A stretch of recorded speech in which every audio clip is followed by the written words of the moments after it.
ఇదేమో చందమామ కథే, కానీ ఇది ఎప్పుడో విన్నట్టుగా ఉంటుంది, కానీ చాలా చాలా చాలా పాత కథ. ఈ కథ పేరేంటంటే గీక్షసులు. అనగనగా ఒక ఊళ్ళో ఒక చెవిటివాడు ఒక గుడ్డివాడు ఉండేవాళ్ళు. వాళ్ళిద్దరికీ మంచి సావాసం. ఇద్దరు ఆ ఊళ్ళోనే అడుక్కు తిని బతికేవాళ్ళు. కానీ ఒక్క ఊళ్ళో ఎన్నాళ్ళు దొరుకుతుంది వాళ్ళకి బిచ్చం.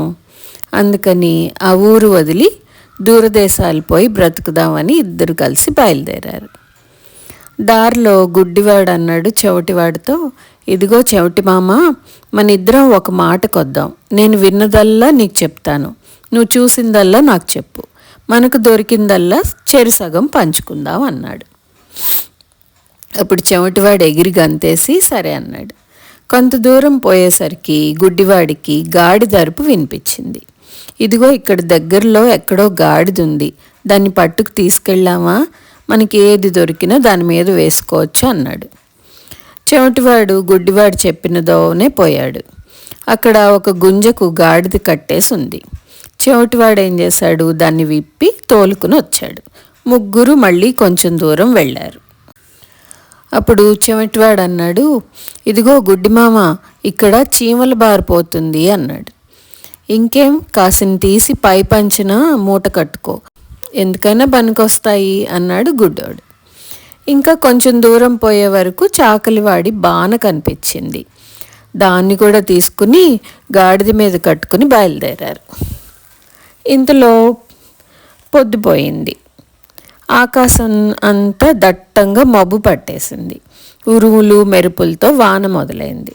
దగ్గరలో ఏది కనపడినా చాలు అందులో తలదాచుకుందాం అనుకున్నారు ఇద్దరు.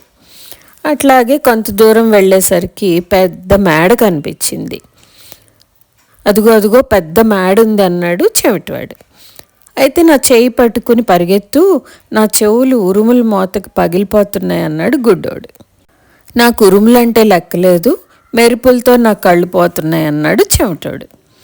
ఎందుకు మామ, మన ఇద్దరం ఊరికే వాదించుకోవడం, త్వరగా కొంపకు చేర్చు, తడిసిపోతున్నాం అన్నాడు గుడ్డోడు. ఇద్దరు ఆ కటిక చీకట్లో తడుస్తూ ఇంటికి చేరుకున్నారు. గుడ్డివాడు ఏం చేశాడు, ఆ ఇంటి మెట్లు తలుపులు గడీలు చూసి, ఇది ఎవడిదో రాక్షసుడి కొంపలాగుంది, మనం ఇంకో చోటుకి వెళ్దాం అన్నాడు.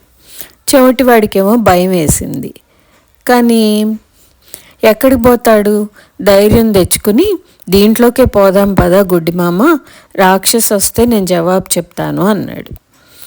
ఇద్దరు బలవంతా ఉపయోగించి తలుపు నెట్టి గాడిదని లోపలికి తోలి మళ్ళీ తలుపు బిగించేశారు. లోపల రాక్షసి లేదు, గీక్షసి లేదు. వాళ్ళకేమో బాగా ఆకలేస్తుంది. అక్కడేమో అన్నము కూరలు పళ్ళు అన్నీ పెట్టున్నాయి. వాళ్ళు ఏం చేశారు, గాడిదని స్తంభానికి కట్టేసి ఇద్దరు చక్కగా కూర్చుని అన్నం అంతా తిన్నారు. కడుపు నిండేసరికి వాళ్ళకి నిద్ర వచ్చింది. ఇంకా గురక పెట్టడం మొదలుపెట్టారు. ఇంతలో ఎక్కడో తిరగడానికి వెళ్ళిన రాక్షసి వచ్చాడు. ఆ రాక్షసుదే ఆ మేడంతా.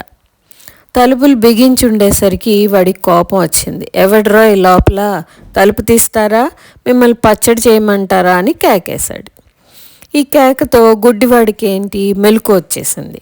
వాడు గజగజ వణుకుతూ చెవిటివాడిని లేపి, విన్నావా కేక, రాక్షసు వచ్చాడు అన్నాడు. నాకు వాడి కేకలంటే లెక్కలేదు, నువ్వు ఊరుకో, నేను జవాబు చెప్తాను అని చెవిటివాడు ఏం చేశాడు, రాక్షసుని దబాయించాడు.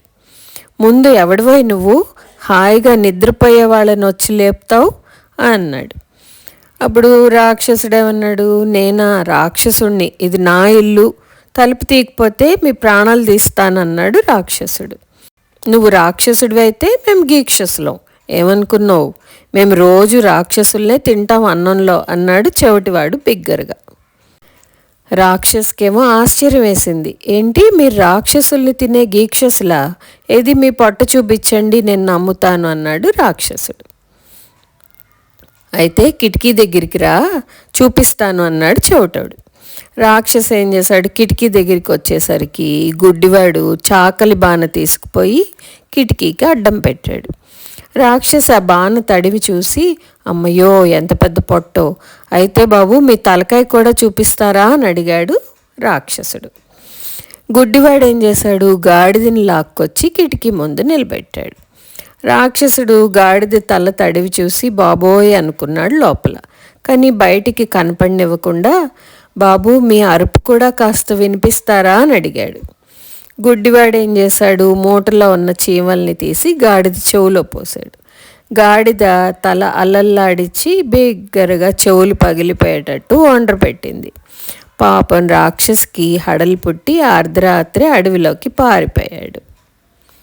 బాగుందా గీక్షసులు కదా?